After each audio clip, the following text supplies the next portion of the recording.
Good morning. I'm here once again, just showing you some ways that I finish my jewelry.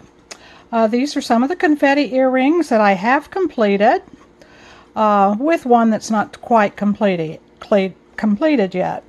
And I wanted to show you that I attach different things. This is a ribbon crimp that you can attach to the piece.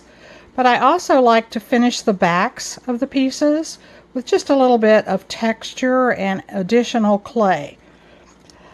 This is a pair that I cut thicker originally, so the back was finished to start with. And I just drilled holes in it and put jump rings in. This one here, I attached jump rings, drilled holes, attached a circular jump ring, and then another jump ring to a stud earring and inserted a stud. This here is connecting two pieces together with a jump ring and using the ribbon crimp. And here's the same process, but using a jump ring and on a stud. And here's the front side. The process is, if you attach a jump ring, is to, I have read where you can glue it with super glue to stabilize it, so then you can cover the piece with an additional piece of clay and texture it and make it look more finished. Well, I was having difficulty with the super glue holding the jump ring. It tended to want it to flop down, so I started this other technique where I put super glue down, set the jump ring in the super glue, and then put a ball of clay. So now I'm going to go and demonstrate how I begin to finish the back side of a piece in preparation. So here are some different techniques I'm going to do. And the first one will be, I'm going to show you attaching a jump ring. So I like the gel glue. And I like the Gorilla Super Glue Gel. But first of all, notice how I have all these laid out. I have planned ahead how I'm going to attach the pieces to my ear wire or to the earring finding. So, and I'm going to go through each process. So the first process is going to be just attaching a jump ring to hang from the ear wire. So I take a dollop or a little dab of super glue,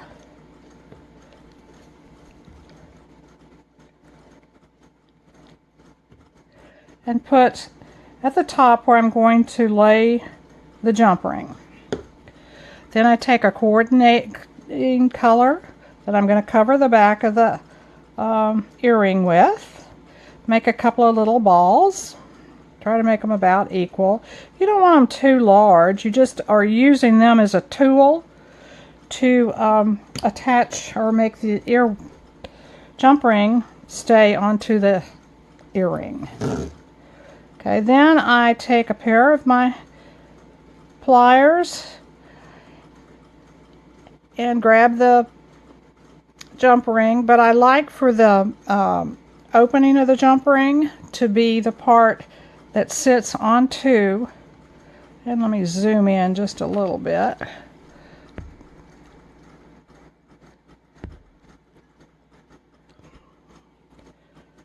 Okay, it got in focus.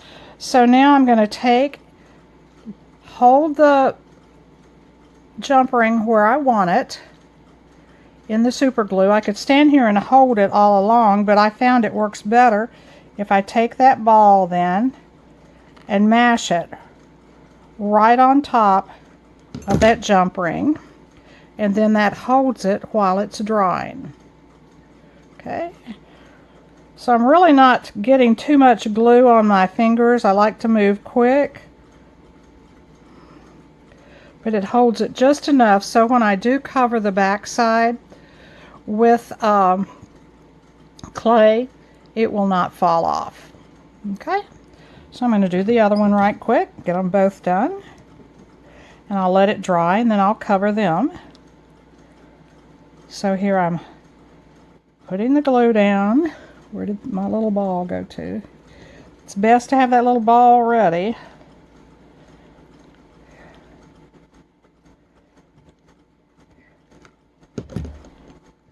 So now I've attached it.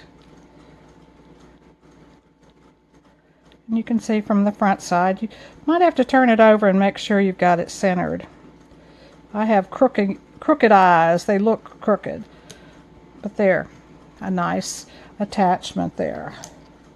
But that's not finished. And I don't have them alike. So it's best to check it. There, much more similar. Okay. So it's best to check and see, are they about the same? They're pretty close. Okay. Gonna let them dry, set them aside.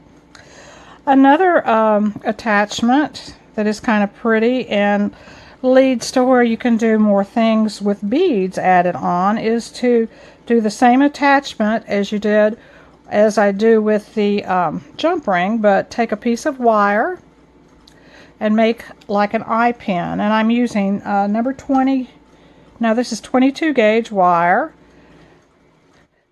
and I'm just making a loop with my pliers, with the round nose pliers, and bending it back straight, just making like an eye pin. Then I'll turn my pieces over,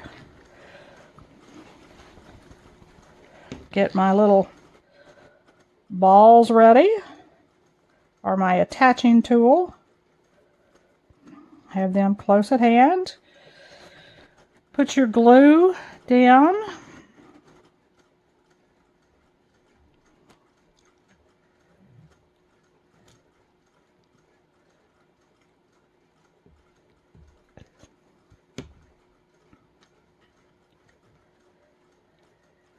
This one's a little easier because you can grab the end of the wire.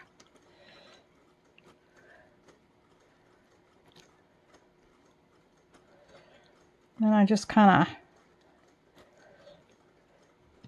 rub it in there. And then the tool of the clay ball just sort of stabilizes it. That is, if you hit it right.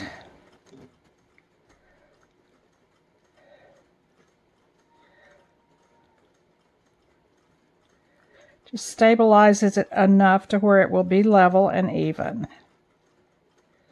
Okay, and let that dry. You'll do the same with the other one.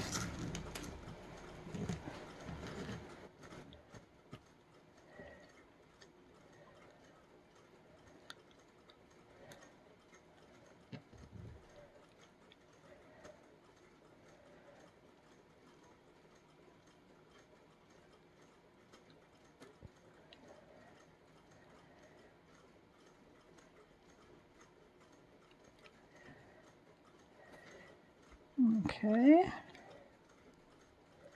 just flip them over, make sure they're about the same, and they're pretty close to the same, and let them dry. Okay, and I will go and do the same thing with all the others if they need a jump ring. But here's another way to do, is to drill holes in the tops and then put a jump ring. But I want to finish the back. I could leave the back like it is, and I could sand it and everything, but I think it would be just a little bit prettier and give it just a little tad bit more weight, because this is not real thick. Give it a little bit more weight so that the earrings will hang just slightly better. Okay, so the way I do that to finish off my backs is I take a coordinating color, and I take a brush of liquid clay,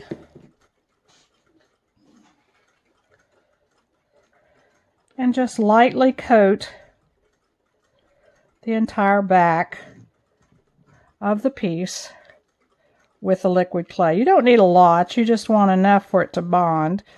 But I do tilt it to see if it's shiny all over so that I've got a good coating, because it will be less likely that you would trap air pockets. Then I lay the clay down, the piece down, set the clay down on it, then work from the middle out, pressing it. Let me see, I think I can go out more. Pressing it onto the piece, trying not to trap any air pockets. And this is on like a number 5 setting on my pasta machine, so it's not a medium setting, it's just a thinner setting. Okay, so now I have all the air pockets out. Then I begin to just pull down and tear. Just with my fingers. It's thin enough that you can do that. But I don't just come and rip it around. I'm pushing down on the side because I'm wanting just a slight bit of this backing clay to slide into the edge of the actual earring so that I can have a much smoother finish on my sides. You know, it's not only important for the front of your piece to look good, but also the back of your piece and the sides of your piece. So there, you can see it's just kind of ripply, wonky. So then I take my fingers and I begin to smooth that over, just ever so slightly. That may need just a little bit more clay there. I'm not wanting the seams to show where the two of them are meeting. Now the color's showing, but that's okay. It'll be a variegation, which, you know, this is kind of variegated on the front too. It's just having that seam showing that you put an extra piece in. I'm trying to avoid that from showing.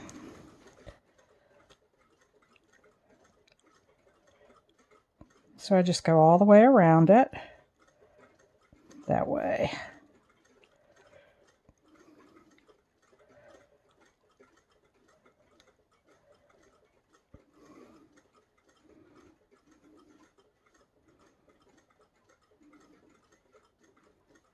And that's just putting a very thin coating, so I'll still be able to drill a hole in the piece. Almost looked like I had air bubbles in it, so I'm just smoothing that out, but I don't think it is. Okay. Then I like to texture the back. It's a good idea to check the front to make sure you didn't have any little scraps on it. Then you can texture the back with this happens to be like an air conditioner sponge, or it may be one of Donna Cato's texture pieces.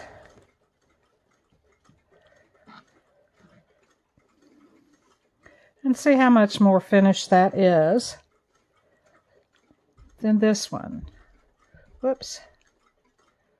Just a little bit more professional looking, and that's what I'm interested in. If you want, you can also take, while that's in your hands and you're texturing, you could go along the sides of where you brought it over, lapped it over.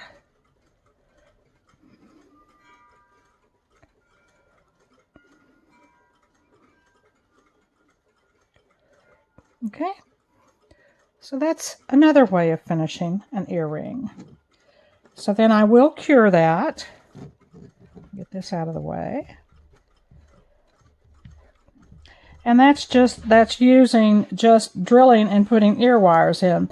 The only drawback from this is when you do that, you would put a jump ring here, but then you have to put another jump ring for it to hold. So it's going to make your earring a little bit longer. So that you kind of have to decide ahead of time. Another method is this one here. I'm going to make studs. So I'm going to embed a stud into this. So what I will do is then after it's cured, when I assemble it, I will take a jump ring and put through the stud part and a jump ring through the dangle part. So by planning ahead, I know what I'm going to do.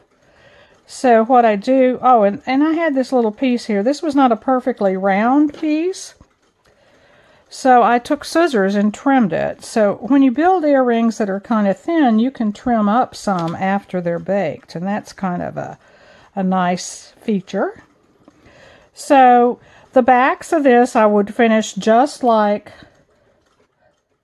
the green pair I just finished with a coordinating color. And I happen to have some blue that I'm going to use. So I would put the blue on the back, just like the others, and then I decide which way I want my studs to fall. So I think that would be pretty good like that. So I'm going to turn them over so I can see where I'm going to glue my studs down. Then I still use the super glue. I'm going to put a dollop in one. Now if I'm going to drill my hole down here, and if this were a smaller piece, I would need to put my stud up just a little bit higher, because these are a stainless steel stud. And if you've ever tried to drill through stainless steel, it's very, very difficult. So it's easier to plan ahead. Okay, now look at them and see if you have them both about balanced the same. I don't think I put hardly enough. These are curved. There we go. So now they're balanced about the same. So then I'll let those dry. And another alternative that I use is called that ribbon crimp. And it comes this way. It's opened up, and then it has, let's see if it'll show up better on this. It's opened up. They're kind of tiny, and it's like a lobster claw or something. You know, it's just gapping open. Some of them have teeth on one side. Some have teeth on both sides. So what you will do after your piece is finished, you will take and crimp it onto that piece. But I'll show assembling the earrings at another video. Okay, now this one I would just finish the backs just like I did the green one. Okay, but cure them. But I know I'm going to use crimps on them, those ribbon crimps. So let's go, now that these have set up, this is the one I put the jump ring on. I'm going to finish it basically like I did the green one. So I'm going to take a coordinating color. And sometimes to get a coordinating color, what I will do is use the scraps from my texture sheet and blend it together, knowing it's going to have some of the same color. Like my texture sheet before I gather it up, or my scraps of my texture sheet before gathering up, I will sort them according to colors. So I put on my liquid polymer. Now I'm going to lay down my thin sheet, press it in, trim the hot sides just the same by pulling on the edges.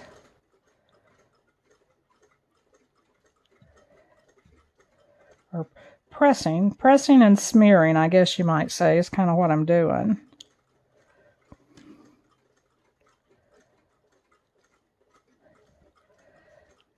And see, now you can kind of see the seam. I don't want to see the seam area. I don't mind seeing the different color. It's just I don't want to see like a gappy seam happening.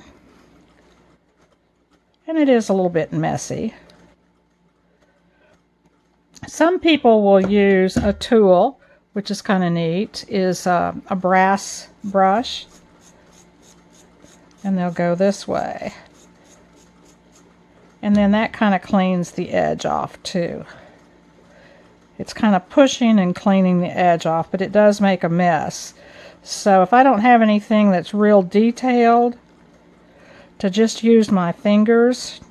As long as my fingers will fit in there, I can get the same effect. Okay, now I have the problem of the jump ring. I like to take a tool, and it could be a knitting needle or your favorite tool that you have, and press that down around that jump ring and trim off any excess.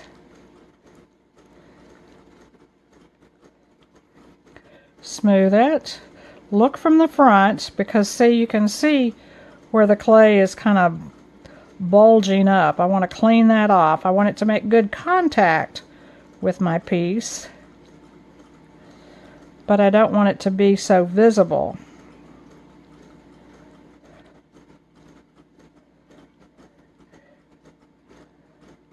You know, I just got new glasses and I can see so much better. It has made a huge difference in my work.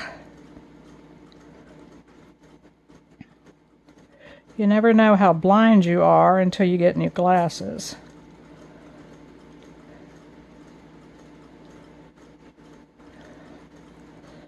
So, take your time, plan ahead, take your time, and it'll turn out lovely.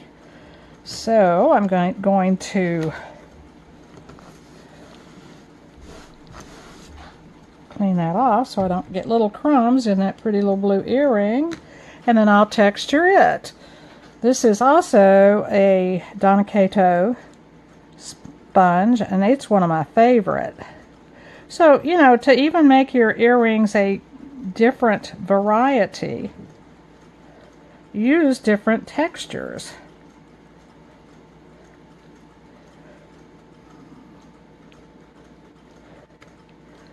So see, isn't that nice? Now check sometimes after you've done a texture, sometimes it also squishes, as my grandson says, squishes down and gets distorted. So just go through and check them. Of course, after it's cured, you can always come back and sand it. And this is like a little dental tool. I hadn't started using this until lately. I've had them for quite a while, but you know, now that I can see better, I can see that that's the perfect tool to get right in there and clean that up. Okay, so there's that one all ready to go. Back and then the front,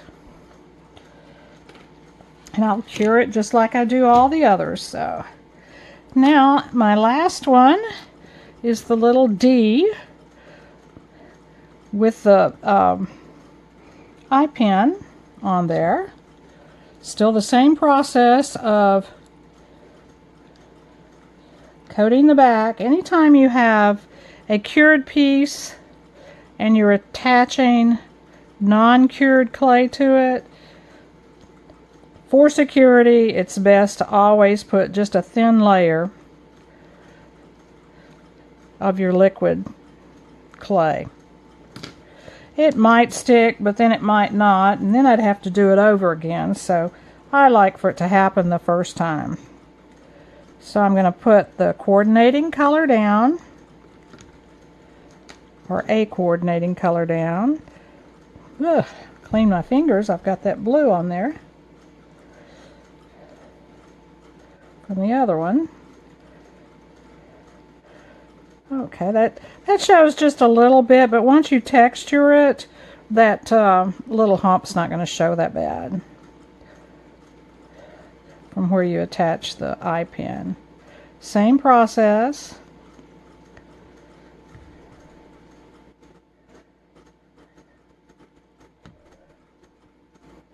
But see, by gluing with that little tool and the super glue, it holds that ring in place. Before, I've tried putting the ring down and then putting the clay on it, and then it starts slipping, then it moves whenever you go through this process. So I found that going ahead, using the little ball to secure it into the super glue is just a perfect solution. Okay. Now I want to get that smoothed. And you can see that's not smoothed and hiding the edges. Or maybe you couldn't see.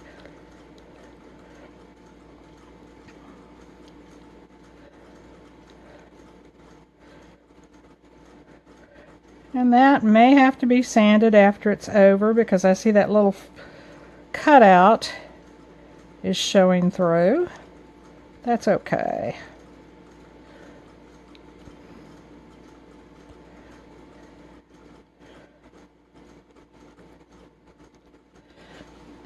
Then I will texture again. Let's see, what would be kind of cool? I like the tread, stair tread. It's also a nice choice. But if you look around the house, you can find all kinds of things that you could use. Oh, that came out nicely. Kind of blended well with the type of clay it was. And notice once you did, see the little hump does not show that bad, but it looks finished. And I do go around, double check it, or I could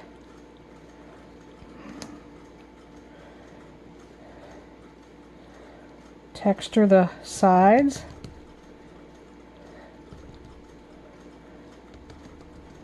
With my tread.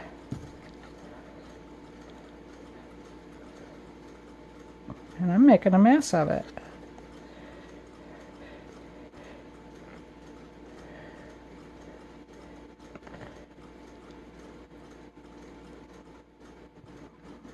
And I do like the sides to look nice. I don't know whether any of y'all are getting the virtual art box from Sagebri, but one of the art boxes discussed the sides, finishing your sides. And you know, that's really important. You know, a piece of jewelry or an art piece really should be enhanced all the way over, not just in one spot. It's kind of like when you paint a painting, and it's a really good painting, which, you know, all of yours are, aren't they? You should frame it in a nice frame. You don't go to the prom dressed in your tennis shoes, typically. Okay, so now that piece is finished, and I will cure it. And I cure everything just the same as usual. I put them on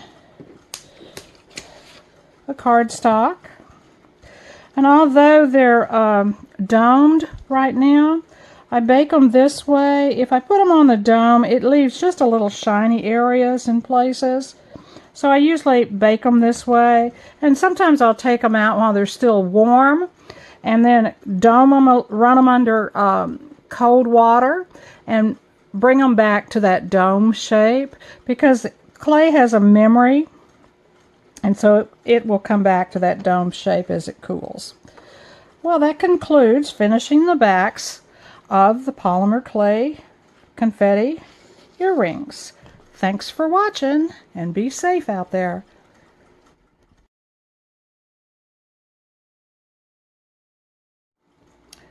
Okay, here I have the pair that I glued the stud to. And how do I cover it? You could just glue the stud on, but I always have a fear that it will pop off, so I still like to cover the back. So I take a ball of the coordinating color, place it on over the stud wire, and press it down. Okay. Then I just begin to flatten it all the way around until it fills up the whole area. Just pushing and pulling, or stretching.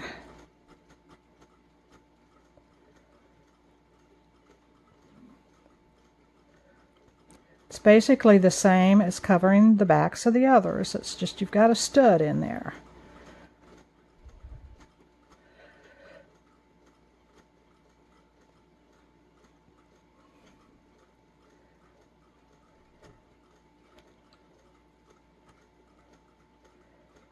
I might could have had just a tad more clay, but I think this is going to work. And you start moving it all around. Then I take my texture tool, lay it over the stud, let it run through there. Of course, this is an ideal thing. It would be harder to do it with the tread because you'd have to work around the stud wire. And you make sure your edges are smooth.